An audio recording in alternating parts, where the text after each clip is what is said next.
This is VOA Africa.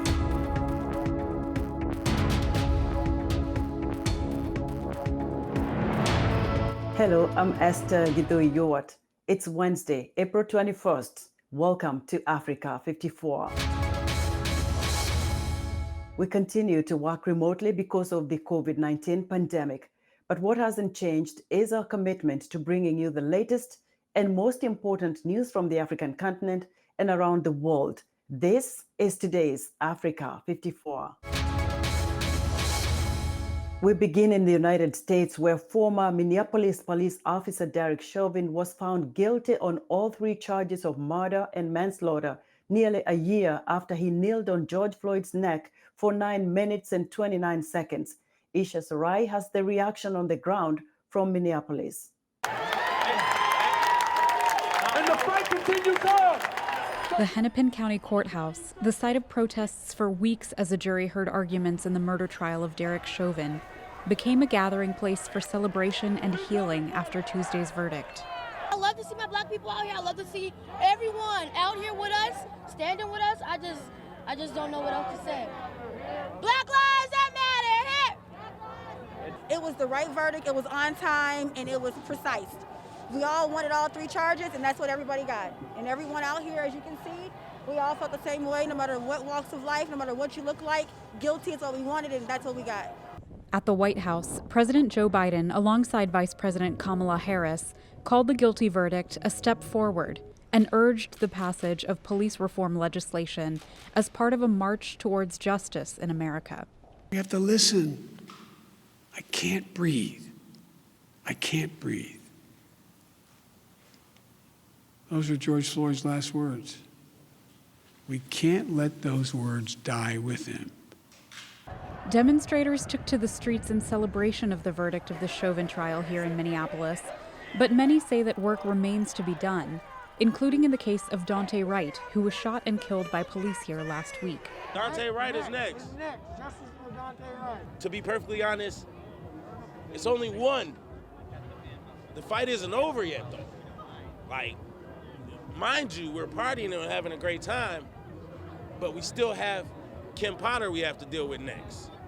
So the show must still go on, and we must still fight. I don't care who's found guilty, who's not guilty. Let's just stop the killing, the bloodshed. You know, let's treat people like equal citizens.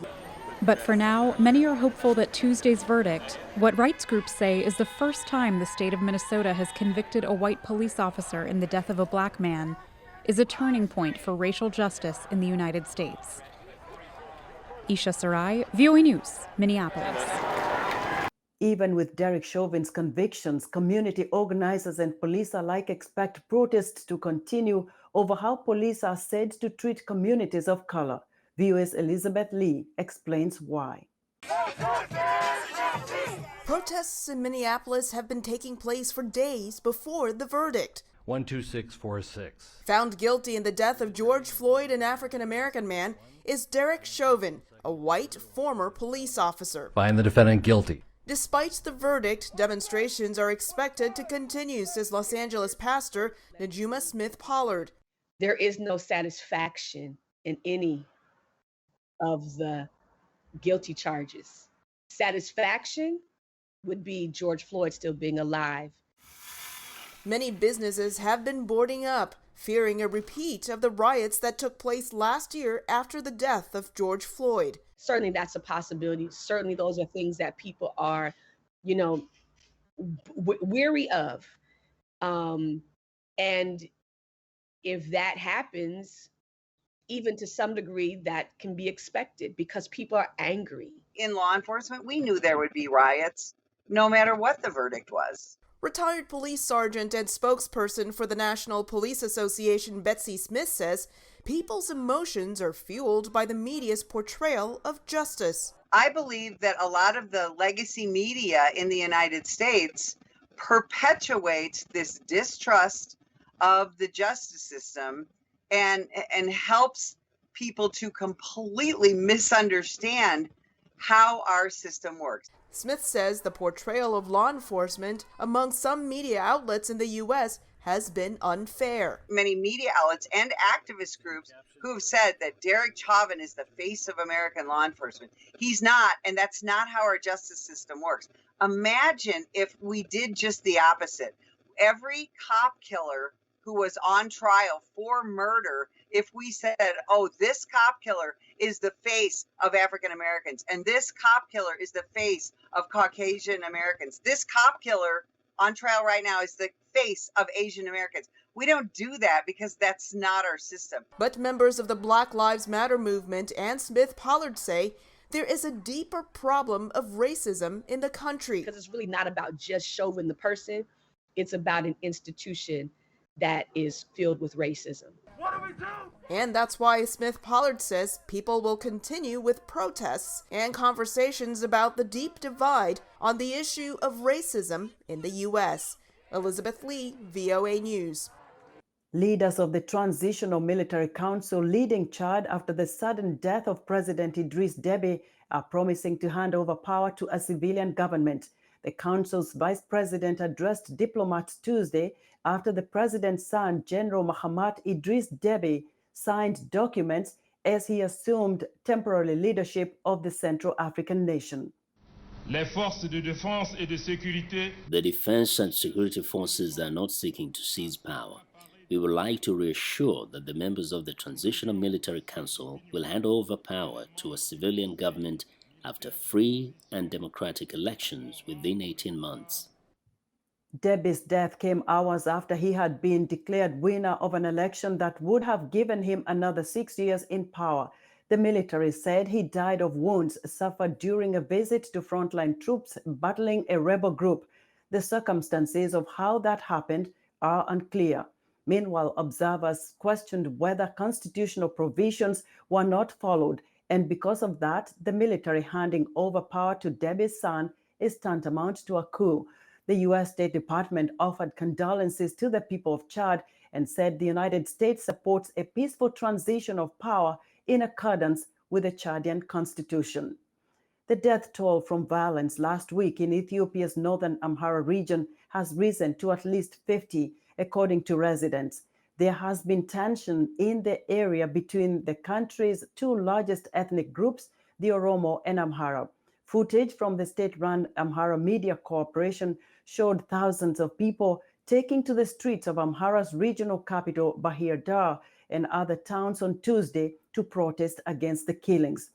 COVID-19 has been brutal for Africa, the world's least developed continent, yet it hasn't been as bad as some feared, despite delays in vaccination rollouts. Anita Powell reports from Johannesburg. A year of the pandemic has given the virus ample time to spread unchecked across the vast African continent, from the epicenter in South Africa, which has documented more than 1.5 million cases, to even the furthest outreaches, like the remote island nation of Madagascar. The Indian Ocean nation far off the African coast has seen a rise in cases and in deaths, its health minister said. We have the virus, which is the South African variant, and this second wave. Also, this virus has a particularity. It triggers more severe forms, hence the increase of deaths in Madagascar currently. Africa has suffered fewer cases than the rest of the planet, but its lack of infrastructure, financial challenges, and its high burden of HIV makes everything that much harder. In Eswatini, the tiny southern African nation, the health minister told VOA last month they would soon begin a mass vaccination campaign, several months after developed nations started theirs. But in a bit of good news, Health Minister Lizzie Nkosi says they found HIV-positive COVID patients did not fare as badly as they had feared. And what we've learned, not just us, but across the world, is that HIV turned out not to be such a major factor. It is a factor, but in terms of the people that get severely ill and the people that we've lost, I mean, from our death audit that we did recently, we found that 82% of the people that have died have had comorbidities, and about 80% of those had either diabetes mellitus, high blood pressure, and the combination of those. WHO Director Tedros Adhanom Ghebreyesus recently warned countries with youthful populations, like African nations, that now is not the time to relax. This disease is not flu. Young, healthy people have died. And we still don't fully understand the long-term consequences of infection for those who survive. This pandemic is a long way from over. COVID-19 has killed more than 80,000 people across Africa. But that number is much lower than the death tolls seen in the US, India, or Brazil. And as Tedros notes, tens of millions of vaccines are headed for the continent. For all the difficulties, Africa may still escape the worst of this pandemic. Anita Powell, VOA News, Johannesburg. While many countries with Muslim populations have imposed coronavirus restrictions during the holy month of Ramadan, Tanzania has not, despite being more than a third Muslim. While President Samia Suluhu Hassan shifts away from her predecessor's COVID denial, the new leader has yet to take up measures recommended by global health authorities. Charles Kombe reports from Dar es Salaam. Mariam Kiringo usually observed the holy month of fasting every year. She's now preparing an evening meal, known in Arabic as iftar, for her family and friends to break the day's fast.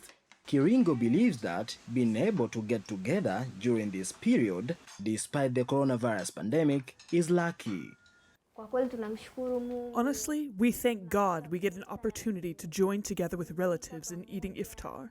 It is different in other countries. We hear that the coronavirus has restricted them, and they don't get the opportunity to join together during Ramadan. In Tanzania, we hear that coronavirus is present, but it has not become a big threat to a point that it prohibits us from getting together during Ramadan. The coronavirus pandemic has disrupted social and economic life across the globe.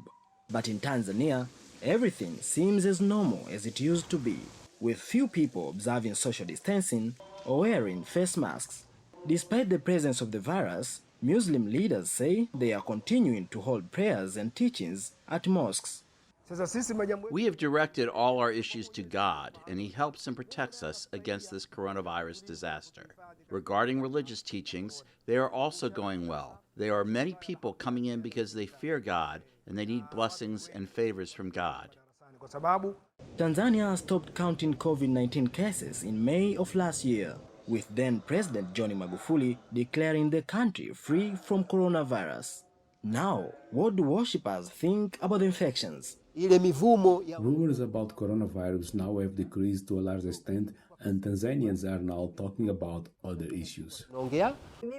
I'm not afraid because I depend on God. Even if I say I'm wearing a face mask, the virus can infect and come in because it is brought by God. We really fear. We fear a lot, but we thank God we can join together like this Ramadan. Magufuli died last month, and 2 weeks ago, her son announced the government will form a committee to fight COVID-19. Opposition politicians say her son has to fast-track her proposal to form a scientific committee to research the disease, but say her acceptance of the problem is a promising sign. She urged people to take precautions against the disease. To me, these are indicators that we are headed in a good direction. This is contrary to the previous times of deceiving each other, that the problem was not there and it disappeared by prayers as if God were there for Tanzania only. In the meantime, many Muslims, including Kiringo, are joining together on prayers and evening meals, still unaware of the danger that remains around them. Charles Kombe for VOA News, Dar es Salaam, Tanzania. Spain's leaders worry a world economic slowdown caused by the COVID-19 pandemic could send large numbers of African migrants to Europe, using Spain as a gateway. In this report narrated by Jonathan Spear, Alfonso Bito in Barcelona reports that Spanish authorities are holding thousands of West African migrants, including potential asylum seekers, in emergency camps set up on the Canary Islands. In the past year, Spain has become a flashpoint of the European migration crisis after more than 25,000 people arrived in the Canary Islands starting in January 2020 from West Africa, many of them on flimsy boats. Hundreds died during the perilous sea voyage to the Canary Islands. Many sub-Saharan migrants are wandering the streets of Tenerife, the archipelago's main island, and the Spanish authorities are holding thousands in emergency camps. Unfortunately, both inside and outside, migrants have nothing to do. They are waiting to see what will happen to them. Senegal and Spain signed a memorandum of understanding to discourage illegal migration that has been on the rise amid the coronavirus pandemic. Spanish President Pedro Sánchez visited Senegal this month to strengthen cooperation and find ways to get more Senegalese to stay in their home country.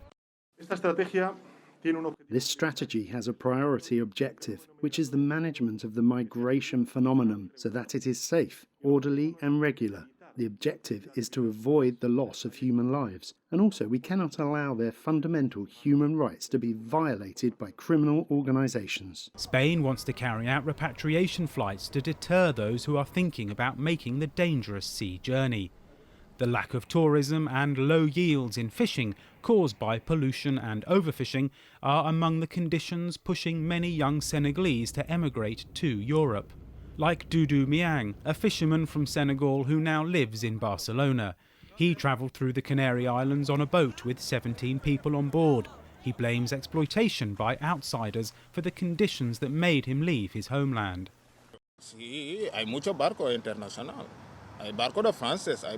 There are ships from France and other countries as well, say the Chinese. The Chinese arrived last. They are the last to arrive there. The French were before. There are many people there. They take the fish, all the fish there is, and leave us empty-handed. That's why most of them come here. They come to seek life. West Africa is among the world's fastest growing producers of fish meal. Most of the producers are Chinese-owned companies like Golden Lead, which in 2017 was accused of dumping toxic waste into the sea off the Gambia and ruining the coastline.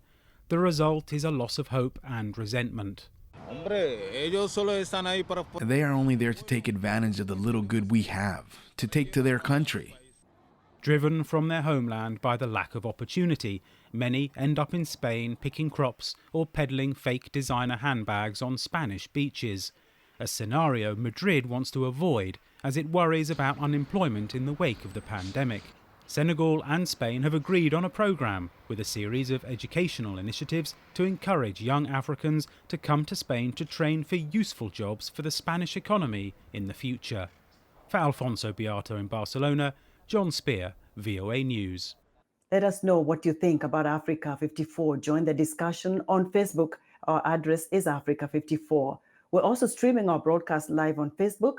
Please watch and share our show with your friends. Also check out our headlines 24/7 on voaafrica.com. Still to come, helping Nigerian youth produce export standard footwear. We'll be right back.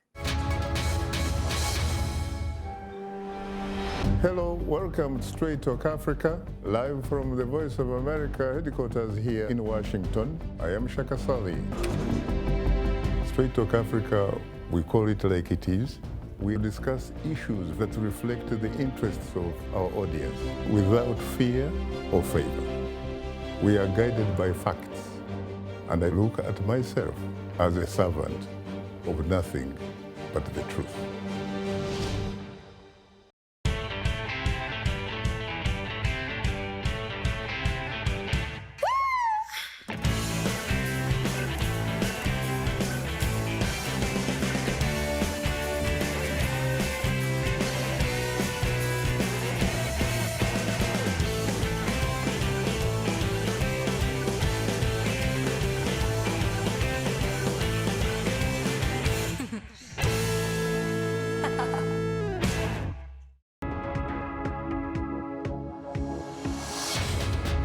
In our tech report, the footwear industry is one of the fastest emerging business opportunities in Africa. Footwear analysts say the continent is endowed with raw materials, impressive talent, and affordable labor, giving it the edge to build a multi-billion-dollar industry. For more perspective, Africa 54 technology correspondent Paul Ndiho via Skype spoke to Chidinma Emodi Chukwemeka, co-founder of the Footwear Academy in Aba State, Nigeria. Chidinma Chukwemeka, welcome to Africa 54. Thank you for having me. You run a Footwear Academy in Abia State in Nigeria. Can you tell me a little bit about what is it that you do? Okay, the Footwear Academy is a hub here in Abia State, Aba. We help young people to produce export standard footwear products. We offer trainings. We have a shared / co-working space for shoemakers, and we help them access like affordable raw materials and machines, and also offer job matching opportunities for shoemakers. Yeah. How did you get started? We got started in 2017. We wanted to formalize the footwear training system here in Nigeria. Usually, people would learn shoemaking through the apprenticeship system. So you would find like a shoemaker and go through an apprenticeship system that will typically last for like 5 to 10 years. And the unfortunate thing about it was that it mostly excluded women. So women couldn't access shoemaking, and it was something that we wanted to correct. We wanted to make people, especially young people, find the vocation interesting. We wanted to offer like a support system to enable them not only learn, to also earn as shoemakers. And wanted more women to be included in the industry here in Nigeria. We took the shoemaking, we made it easier, we made it fun, made it easy and accessible to young people, especially women. Talk to me about the process. How do you make these shoes? We manufacture our shoes ourselves. Under the academy, aside from the training that we offer, we also have like a brand name called Bold Step by TFA. Yes, so we buy our materials. We have some materials that are locally manufactured here. We have some of them that are imported from Europe. We make our shoes from scratch. Customers typically send us designs, and we produce that design. What type of shoes do you make? We make dress shoes, some casual, but most of our Bold Step is actually a men fashion brand. So we make for mostly men dress shoes and a bit of casual shoes. The footwear industry is dominated by a lot of men. As a young person, a young woman in this business, how has it been like for you? It has its ups and downs. It wasn't easy. It's still not easy because even in the association that you have to join, they are mostly men, and there's not a lot of acceptance of a woman coming in as a shoemaker. So even though that has changed in recent times, but it also helps that I'm also in business with my husband, who's also my co-founder. So in situations where I would have faced, if I'm being discriminated, we would position him to, handle that situation, which is really unfortunate and sad, but, we just have to find a way to still do business. And so that's what has helped us really. When I was doing my research about you, I learned that you are one of those very few people who are giving the men that you're talking about a run for their money. What is it that you're doing differently? What's so unique about your products? Our products are really, well done. We consider a lot of factors before producing a pair of shoes. We'll rather trash a pair of shoes than ship it off to a customer if it's substandard. So we put in a lot of work because in Nigeria, we used to have, Aba used to be known for substandard products. So people would naturally say, oh, it's from Aba. And then people would think, oh, okay, that means it's substandard. So, so when we moved here in 2018, we started changing the narrative. So we produce our shoes, we'll market it and say it's made in Aba, and then people will look at it and be like, wow, this was made not only in Nigeria, it was made in Aba. So we used the hashtag, because the competition we won from Ford Foundation is called Proudly Made in Aba Hackathon. And so when we moved here, we started marketing our shoes as Proudly Made in Aba. Chidima, thank you so much for your time. Thank you for having me. That was Africa 54 correspondent Ndiho speaking to Chidinma Emodi Chukwemeka, co-founder of the Footwear Academy in Aba State, Nigeria. San Francisco's International Airport and United Airlines have become the first in the U.S. to test technology that enables domestic passengers to check in and board flights with minimal contact between travelers and agents. Those behind the trial say the technology could make traveling safer during the pandemic. VOA correspondent Mariama Diallo reports. Airline passengers taking part in a test to limit physical contact with agents must first link their driver's license to a facial scan. That was easy. So right now this is employed at check-in, bag drop, and boarding. We're hoping to be able to add the TSA checkpoint as a demonstration as well. It's a way to reduce interaction between agents and travelers, she says. Scan your driver's license, take a photo, and then off you go. And then any other touch point in your journey, we just take a quick photo. It verifies your identity, verifies that you have a boarding pass. Some passengers who travel often support the initiative.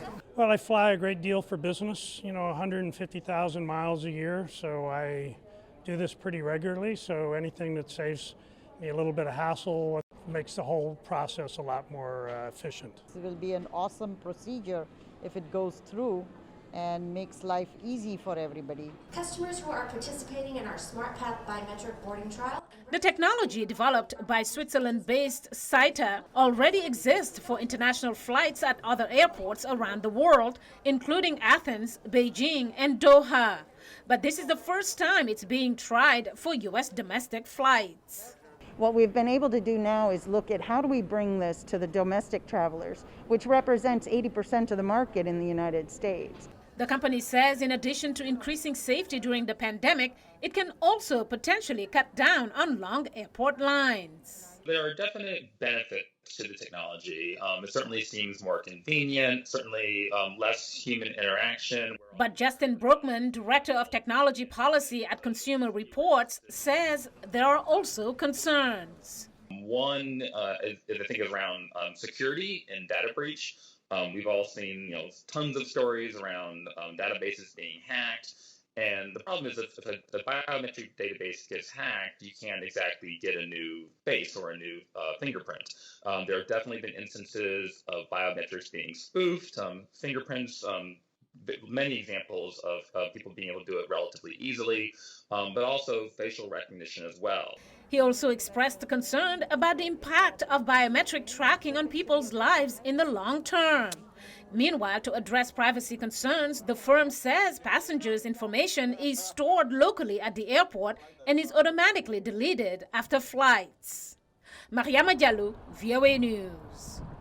That's our show for today. Be sure to watch Africa 54 on our website at voaafrica.com. From all of us here in Washington, thanks for watching.